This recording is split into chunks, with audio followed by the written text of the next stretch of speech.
Renungan Harian Katolik, Senin, 22 Desember tahun 2025, Pujian Magnificat Maria, jiwaku memuliakan Tuhan, dan hatiku bergembira karena Allah, Juru Selamatku. Lukas, bab 1, ayat 46 dan 47.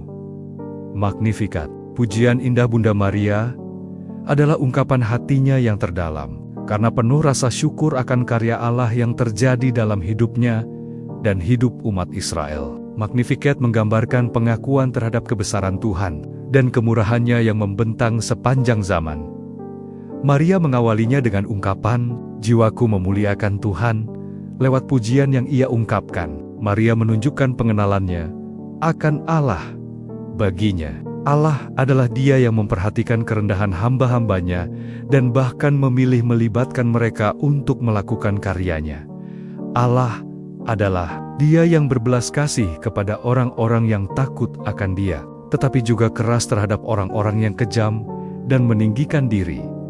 Allah juga adalah Dia yang setia pada perjanjian dengan umatnya dan akan memelihara mereka, sebagaimana yang telah Dia janjikan. Melalui Magnificat, kita diajak untuk merefleksikan kebesaran Tuhan dalam hidup kita.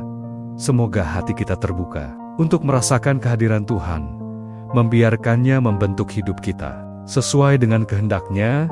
Seperti Maria, kita pun diundang untuk mengatakan ya pada rencana Tuhan dengan penuh kepercayaan dan kerendahan hati. Hari biasa khusus Advent mulai kita maknai sejak tanggal 17 Desember menjadi masa khusus Advent, karena arah pandangan kita dibawa kepada tokoh-tokoh yang berperan menentukan dalam kisah penjelmaan menjadi manusia. Karena kehendak Allah yang nyata melalui Bunda Maria, Injil hari ini mengisahkan pujian dan kegembiraan ketika terjadi perjumpaan dua perempuan yang menjadi tokoh penting manusia, yakni Maria dan Elizabeth. Perjumpaan antara keduanya menghasilkan sukacita bagi dunia. Keduanya memberitakan sukacita yang datang dari Allah. Kita belajar dari kedua perempuan tadi untuk diterapkan dalam hidup ini, yakni selalu merasa gembira oleh kasih dari Allah yang kita terima setiap hari.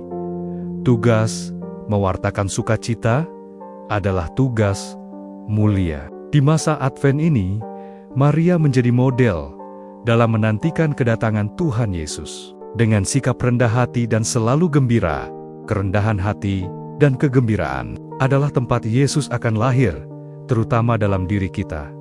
Dalam madah pujian Maria, kita menemukan beberapa prinsip hidup yang bersahaja.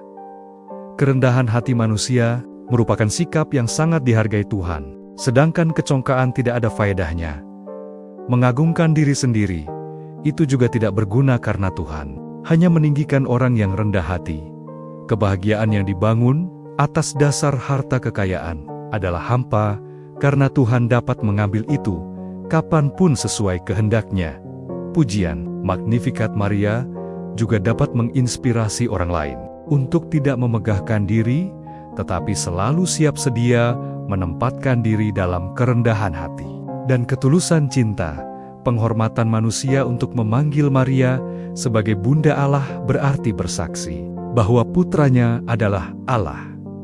Bunda Allah menjadi tanda dari pemahaman ortodoks.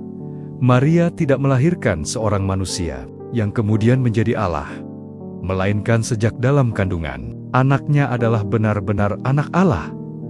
Kidung pujian Maria berisi luapan kegembiraan Maria sebagai wanita yang tidak diperhitungkan, justru dipilih oleh Allah dan mendapat rahmat yang luar biasa. Namun, di balik lagu pujian Maria ini, kita dapat merefleksikan sesuatu yang sangat penting, yaitu bahwa gerakan yang Allah lakukan dalam sejarah keselamatan adalah gerakan turun untuk kemudian mengangkat orang yang direndahkan oleh dunia agar mendapatkan rahmat keselamatan. Hari ini merupakan saat yang tepat untuk memerangi berbagai penyakit rohani yang mengganggu kebersahajaan hidup kita. Mari kita perangi kecongkaan, kesombongan, dan ketamakan. Bukalah hati kita bagi Kristus yang akan datang dalam kesederhanaan palungan dan hidup dalam kesederhanaan, serta menjadi sahabat bagi orang-orang yang sederhana. Dengan demikian, nama Tuhan selalu dimuliakan dalam hidup kita. Ya Allah, kami hendak meniru dan meneladani Bunda Maria. Semoga apa saja yang kami kerjakan, kami selalu bersikap seperti Bunda Maria. Demikian renungan hari ini. Selamat beraktivitas. Semoga semuanya lancar, sukses, serta selamat. Tuhan memberkati.